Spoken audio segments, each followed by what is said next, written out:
Bonjour à toutes et à tous, bienvenue sur cette nouvelle vidéo de la chaîne Critique Multiverselle pour une nouvelle critique d'actualité.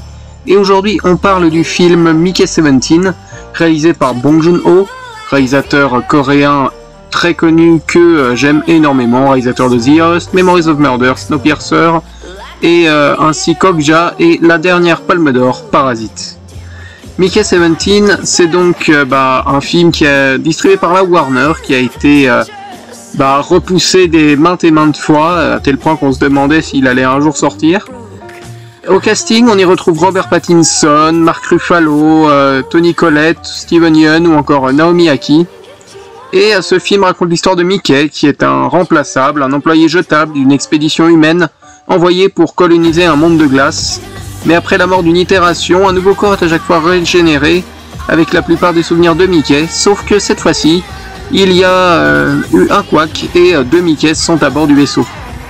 Alors pour dire un peu mon avis sur ce film, j'ai vraiment aimé. Alors Mickey 17 c'est pas le meilleur Bong Joon-ho, mais même un Bong Joon-ho mineur reste au-dessus du tout venant quand même.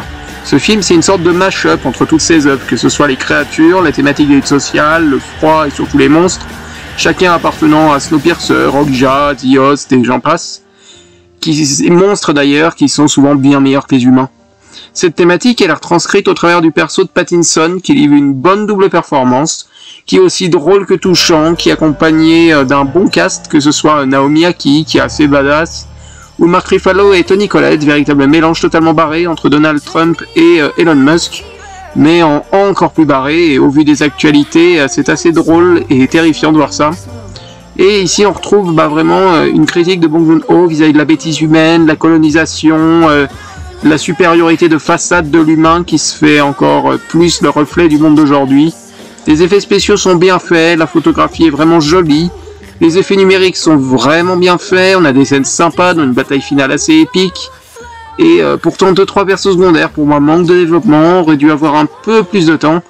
Et c'est parfois un peu longuet, je pense que vis-à-vis de la scène de début, ça n'avait pas besoin d'être fait. Mais bon, c'est un film que j'ai eu plaisir à voir et que je vous souhaite d'avoir le même plaisir. C'est la fin de cette critique, merci de votre écoute et à bientôt sur Critique Multiverselle.